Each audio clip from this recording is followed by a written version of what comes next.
Greetings from Malawi, the warm heart of Africa. I'm presenting on improving maternal health measurement project, developing additional indicators for ending preventable maternal mortality to fill identified gaps.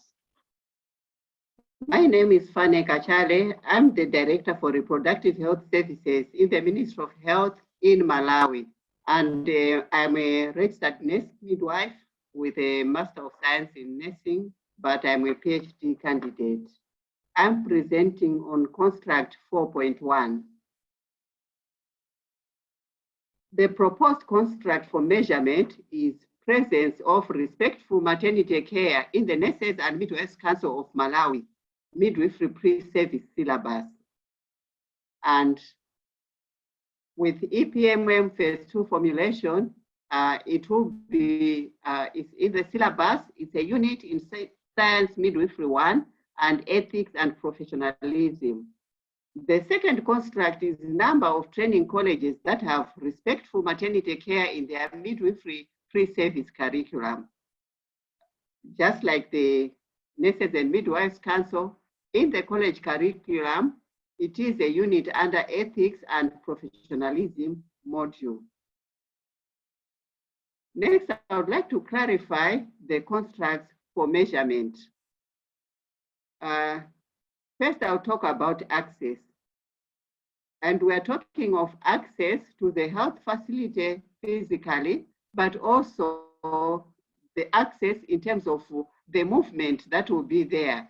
For example, we talk of a woman who has got disability. We have to make sure that we have got some ramps at the facility so that the woman will be able to move on her wheelchair to the maternity.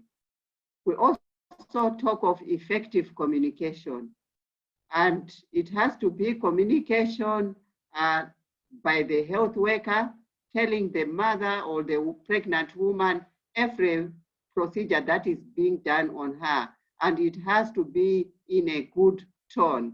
But also the health worker should be able to respond to questions that the woman might have. We also talk of dignified and respectful care.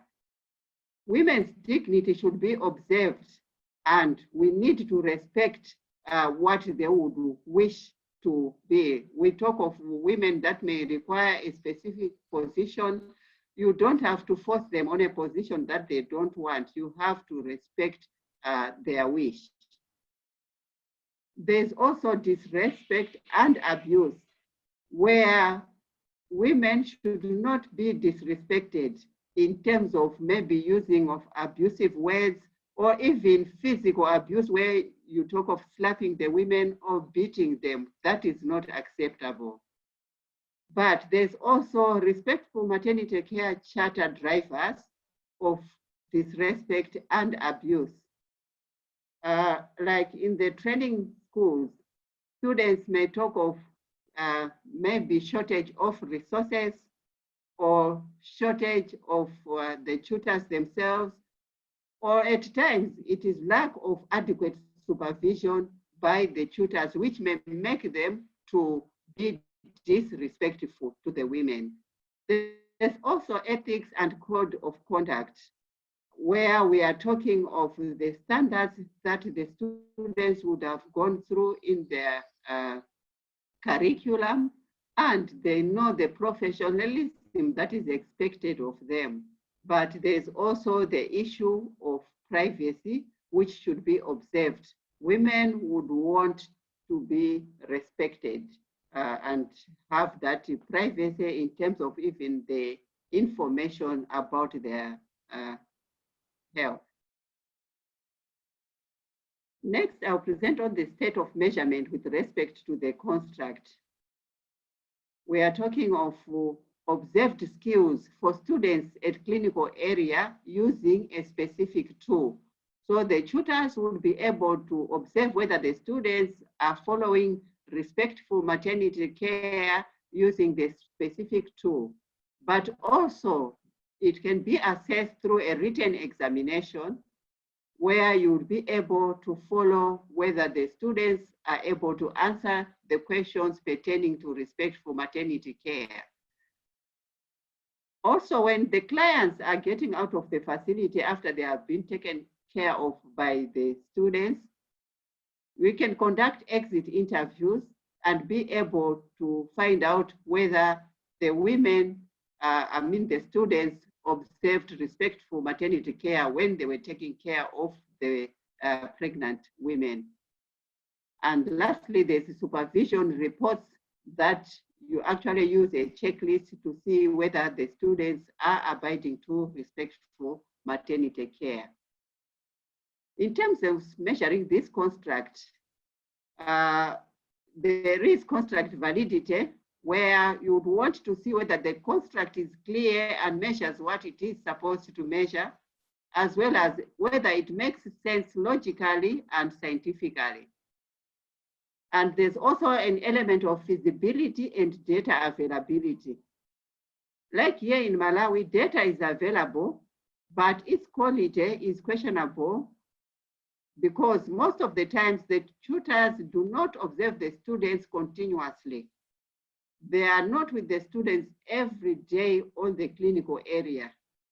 So the tutors would go to the clinical area periodically due to shortage of the tutors, as well as financial challenges to follow up the students, because the students may actually be at a clinical area which is far from their college where they are learning, and the tutor is required to use transport to actually go and supervise them.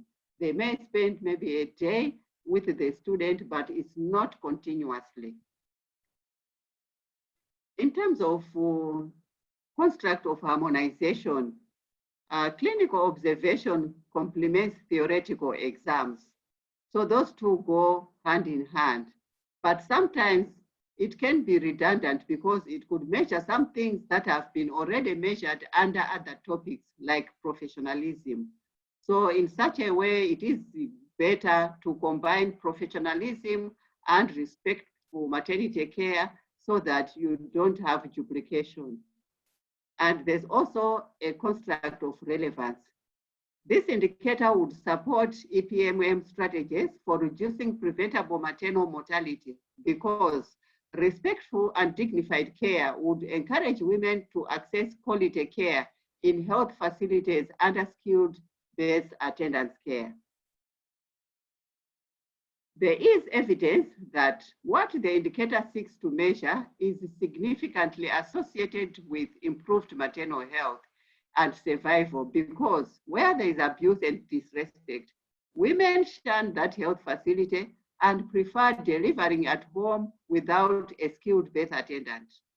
And we all know that the environment at home is compromised, especially in low-income countries, in terms of quality, as infection prevention is not followed, leading to complications. Here in Malawi, the Association of Malawian Midwives conducted a study on respectful maternity care in one district, as well as the White Ribbon Alliance in Malawi conducted another study in another district as well.